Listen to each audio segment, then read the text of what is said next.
मैं डॉक्टर संगीता जादव हूँ, मुंबई से हूँ। मैं पीडियाट्रिशियन हूँ और international board certified lactation consultant हूँ। बीपीएनआई महाराष्ट्र करके एक एनजीओ है, उसकी मैं सेक्रेटरी रह चुकी हूँ। अभी 4 साल में सेक्रेटरी पोस्ट पे रह चुकी हूँ। ये एक ऐसी एनजीओ है, वो non governmental non profit NGO है। तो यहाँ पे किसी मतलब के लिए कोई काम नहीं करता है। जो ये एनजीओ काम करती है स्टेट गवर्नमेंट और यूनिसेफ के साथ, और महाराष्ट्र के साथ साथ हम 7 अलग अलग राज्यों में काम करते हैं, जहाँ पे हम ट्रेनिंग पार्टनर्स है स्टेट गवर्नमेंट और यूनिसेफ के। जहाँ पे हम जो गवर्नमेंट के हॉस्पिटल्स है या फिर कॉलेजेस है, मेडिकल कॉलेजेस है, प्राइवेट हॉस्पिटल्स है, वहाँ के जो स्टाफ है, जैसे डॉक्टर्स है, नर्सेस है, आंगनवाड़ी वर्कर्स है, हेल्थ स्टाफ है, उन लोगों को हम ट्रेनिंग देते हैं, जिसकी वजह से हम माल न्यूट्रिशन, जो कुपोषण रहता है बच्चों में, उसको कम करें और बाल मृत्यु दर को कम करें। तो ये हमारी एनजीओ काम करती है। प्राइवेट हॉस्पिटल्स जो है, जैसे पीडियाट्रिक हॉस्पिटल्स है, मैटरनिटी हॉस्पिटल्स है, उनका हम असेसमेंट करते हैं, बीएफएचआई असेसमेंट। तो BFHI stand for baby friendly hospital initiative. तो जहां पे हम ये बच्चों के हित के बारे में सब एनवायरमेंट क्रिएट करेंगे, उनको जो अच्छा है वो उनको प्रोवाइड करेंगे राइट फ्रॉम द कंसेप्शन। जब भी आपको ये न्यूज मिली है, बच्चा आ रहा है, और आगे भी डिस्चार्ज के बाद भी उसके हित में जो काम करता है, उसको हम पहले असेसमेंट करते हैं वो हॉस्पिटल्स को। जो लैक्यूनीज है, जो कमतरता है, उसको हम उनको ट्रेनिंग देते हैं, हैंड्स ऑन ट्रेनिंग होता है, बाकी ट्रेनिंग होता है, और उसके बाद रीअसेसमेंट करके उनको ये बीएफएचआई, बेबी फ्रेंडली हॉस्पिटल इनिशिएटिव का सर्टिफिकेशन देता है। बीपीएनआई महाराष्ट्र है, यूनिसेफ है, जो गायनिक की फॉक्सी की संगठना है, वो आए, इनके सब कोलाबरेशन के साथ, ये 3-4 संगठन है, उनके साथ ये सर्टिफिकेशन दिया जाता है। उसके साथ साथ मैंने यूनिसेफ ने जो वीडियोस बनाए हैं लोगों को, ग्रास रूट लोगों को ट्रेन करने के लिए, उसमें मैंने काम किया है। हमारी जो ऑर्गेनाइजेशन है इंडियन एकेडमी ऑफ पीडियाट्रिक्स, उसका एक अलग से चैप्टर होता है infant and young child nutrition. उसमें मैंने 2 चैप्टर्स लिखे हैं। और टीवीज पे मेरा लाइव इंटरव्यूज होते हैं, या रेडियोज पे वर्ल्ड ब्रेस्ट फीडिंग वीक में मेरे इंटरव्यूज होते हैं। अभी कमिंग टू केंगन, केंगन में मैं 3 साल कोविड के फर्स्ट वेव में आई हूँ। और क्योंकि जो इंट्रोडक्शन मेरा देखा, मैं न्यूट्रिशन के फील्ड में थी, तो ऑब्वियसली मैं ऐसी डॉक्टर हूँ कि जो बोलती हूँ वो पहले करती हूँ, फिर बताती हूँ लोगों को। तो ये न्यूट्रिशन हम सब लोग कर ही रहे थे, फॉलो कर रहे थे घर में। और जब भी केंगन आया लाइफ में, तो मुझे टू बी वेरी फ्रैंक, मुझे लगा था कि ये मेरे न्यूट्रिशन के लिए सिर्फ कॉम्प्लीमेंट करेगा। न्यूट्रिशन तो ऑलरेडी मैं कर रही हूँ, लेकिन ये कॉम्प्लीमेंट के साथ साथ मुझे जो बेस्ट क्वालिटी केंगन की भाई थी, वो थी पेस्टिसाइड रिमूवल। तो मुझे लगा कि न्यूट्रिशन मैं टेक केयर कर रही हूँ घर में, और अभी सिर्फ मेरे हाथ में क्या नहीं है, तो मैं पेस्टिसाइड नहीं निकाल पा रही हूँ। और कोविड में ऐसा था कि वो नो टच टेक्निक, अभी बहुत डर गए थे लोग, सब्जियां भी धो धो के साबुन के पानी से भी धोए धोए हैं लोगों ने। तो क्योंकि डर था कि ये वायरस ना आए। तो अभी उसका जो साइंस है कि कौन सा भी बैक्टीरिया है, वायरस है, 5 to 8 pH के बीच में सर्वाइव करता है। 5 pH के नीचे नहीं, 8 pH के ऊपर नहीं। तो अपना जो पानी है 2.5 pH है, सैनिटाइजर है, वो बैक्टीरिया को किल करता है, इसलिए सैनिटाइजर बोलते हैं। 11.5 pH अगेन 8.5 से ऊपर है, तो वो along with pesticide removal bacteria को भी किल करता है। तो मेरे लिए वो बहुत अच्छा था कि सिर्फ मुझे ये पेस्टिसाइड निकालना है। तो मुझे एक्चुअली, आई शुड कन्फेस, कि मैंने ये अंडर एस्टिमेट किया था केंगन को, सिर्फ पेस्टिसाइड के लिए मैंने सोचा था। लेकिन ओके। जब मैंने मतलब यूज किया, जब आप आए इसके अंदर, तो आपका ये था कि ये केवल पेस्टिसाइड रिमूवल मशीन है, मतलब केवल यस, 11.5 पीएच को ही, मतलब मशीन में 5 टाइप के पानी निकल रहे हैं, उसमें से सिर्फ आप एक प्रॉपर्टी को देख के भी इतने बड़े डॉक्टर ने इस प्रोडक्ट को एक्सेप्ट कर लिया था, सिर्फ एक यस। प्रॉपर्टी को। बाकी आगे क्या हुआ मैडम? लेकिन जब मैं यूज कर रही थी, क्योंकि ऑलरेडी हम लोग अल्कलाइन डाइट यूज कर रहे थे घर में, तो ये अल्कलाइन वाटर कॉम्प्लीमेंट करेगा, बहुत बड़ा बदलाव आएगा ऐसा नहीं लगा था। पेस्टिसाइड निकालने के साथ जब हमने ये पानी पीना शुरू कर दिया, बहुत सारे बदलाव आ गए जो हमने नोटिस नहीं किए थे। क्योंकि ये हमारा मिसअंडरस्टैंडिंग इसलिए भी हो सकता था कि हमें कोई बीमारी नहीं थी, जैसे डायबिटीज, ब्लड प्रेशर या ऐसे कुछ नहीं था। लेकिन मैं आप सबको बताना चाहती हूँ कि mere lack of disease is not health. हाँ, डब्ल्यूएचओ ने एक नया डेफिनेशन किया है कि हम बीमार नहीं है, मतलब ये पेपर के जो लिख के आती है बीमारी ये नहीं है, मतलब हम बीमार नहीं है, ऐसा नहीं है। तो हमें अगर हमारा जो एनर्जी लेवल है, सुबह उठते हैं रात में सोने तक वो एनर्जी लेवल नहीं रहती है, स्टेमिना हमारा नहीं रहता है, या हम स्ट्रेस को अच्छी तरीके से हैंडल नहीं कर सकते, फिजिकल है तो मेंटल स्ट्रेस को भी अगर हम अच्छी तरीके से हैंडल नहीं करते हैं, तो वह व्यक्ति हेल्दी नहीं है। और क्योंकि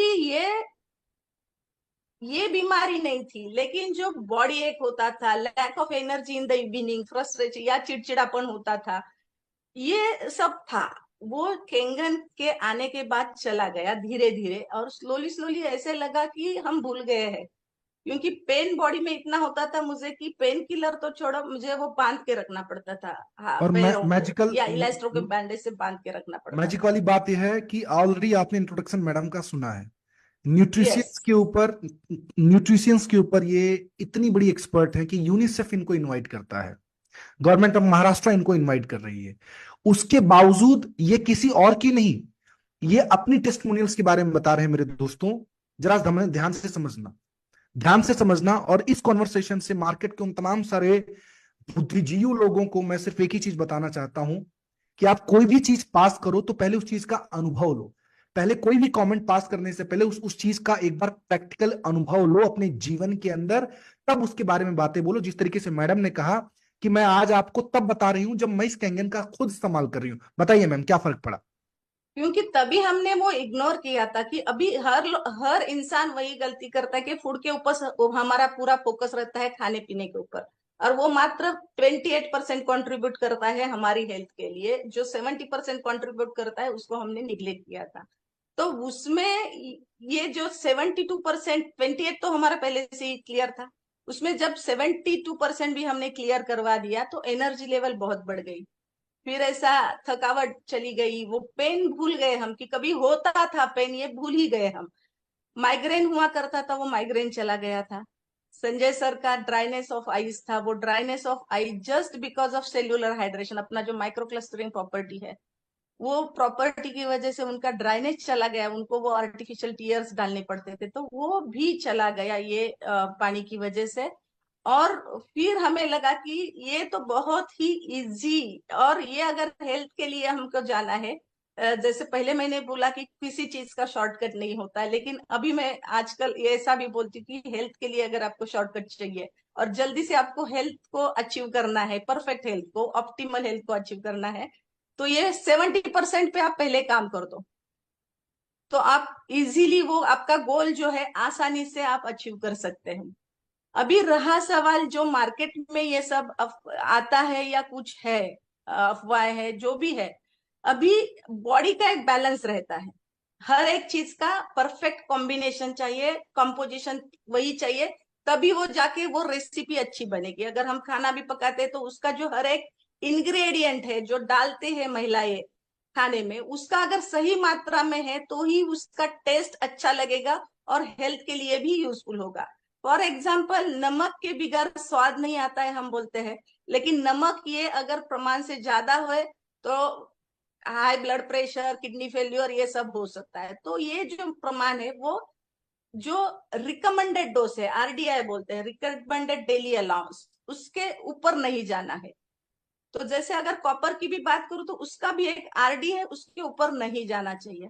अभी यहाँ पे एग्जाम्पल के तौर पे मैं पॉइजन क्या होता है, तो बहुत पहले हमें सबको पता है, स्वामी विवेकानंद जी को एक सवाल पूछा गया था कि स्वामी जी पॉइजन क्या होता है, और उन्होंने एक ही आंसर दिया था, वो जो कोई भी चीज एक्सेस में है वो पॉइजन है, चाहे वो अमृत भी है, लेकिन आप एक्सेस में ले रहे हैं तो इट विल बिकम पॉइजन, क्योंकि उसकी जो कॉम्पोजिशन, कॉन्स्टिट्यूशन, हमारे शरीर में जितनी जगह बनी है उसके एक्स्ट्रा जो है तो वो अलग अलग जगह पे डिपॉजिट हो जाएगा, और अलग अलग जगह पे डिपॉजिट हो जाएगा कि तो वो दूसरे ऑर्गन्स का फंक्शन भी डैमेज कर सकता है, उसको भी हार्म पहुंचा सकता है। तो ऐसे पाया गया है जो कॉपर की मात्रा बहुत ज्यादा प्रमाण में लेते हैं आरडीआई के ऊपर, तो उनके भी हेयर लॉस होने की संभावना और होते हैं। डब्ल्यूएचओ ने मैम एक उन्होंने नंबर भी दिया है कि आप 2 ग्लास के ऊपर 0.4 mg, उससे ज्यादा कॉपर आपकी बॉडी में गया तो आपकी बॉडी में बहुत सारे प्रॉब्लम्स आ सकते हैं। और ये चीज डब्ल्यूएचओ ने खुद प्रमाणित किया है, वर्ल्ड हेल्थ ऑर्गेनाइजेशन ने खुद प्रमाणित किया है। Please yes, ma'am continue. बहुत सारे, मतलब it will be harmful to your life, इतने बहुत ज्यादा भी दिक्कत आ सकती है। ये जो हेयर लॉस वगैरह, तो ये इनिशियल सिम्टम्स है कि आप टॉक्सिसिटी की तरफ जा रहे हैं। हाँ, तो और डेफिशिएंसी एक होती है, टॉक्सिसिटी एक होती है, और एक बैलेंस होता है, मेंटेन होता है। तो हमको बॉडी को मेंटेन करना है, नीचे भी नहीं लेके जाना है, ऊपर भी नहीं लेके आना है। तो और बहुत चूंकि अच्छा मैम है इस। आप एक चाइल्ड स्पेशलिस्ट हो तो ये चीज मैं और सोच रहा हूँ कि अगर एडल्ट में ये जो लिमिटेशन दिया गया है, तो अब चूंकि अगर उसी तरीके की मशीनें जो मार्केट में मिल रही हैं, जिसमें तुम कॉपर लगा दो, ये लगा दो, वो लगा दो, अगर ऑब्वियस सी बात है वो तो पूरे परिवार को आप पिलाओगे। तो अगर बड़े लोगों में वो इम्पैक्ट दिख रहा है उस चीज का, उस पर्टिकुलर धातु का लॉन्ग टर्म्स के लिए, तो वो छोटे बच्चों में, चूंकि आप चाइल्ड स्पेशलिस्ट हो तो इस बात को आप बेहतर बता सकते हो, तो उन बच्चों में कितना असर पड़ेगा, उन बच्चों की बहुत वो ज्यादा, बॉडी पे। बहुत ज्यादा डैमेज हो सकता है, उनके लीवर के ऊपर असर हो सकता है। एक विल्सन्स डिसीज नाम की बीमारी है जिसमें कॉपर की मात्रा बहुत ज्यादा होती है, और उनको आईज में कैटरैक्ट होगा। नहीं, बाकी के सिर्फ वो डैमेज शुरू होता है वहां से, लेकिन शुरुआत फिर पूरे ऑर्गन पे होती है, और उस उनको फिर ट्रीटमेंट, और बहुत जल्दी, क्योंकि ये बहुत कॉमन भी नहीं होता है, क्योंकि बॉडी क्या है ना, सबसे पहले जो एक्सेस है उसको थ्रो आउट करने की कोशिश करेगी। और जब भी हम्म। बॉडी का लिमिटेशन क्रॉस होगा, टॉलरेंस क्रॉस होगा, उसके बाद उसके सिम्टम्स दिखना शुरू होता है। तो पहले तो थ्रो आउट करेगी, पहले दूसरा फिर है कि वो स्टोर करेगी।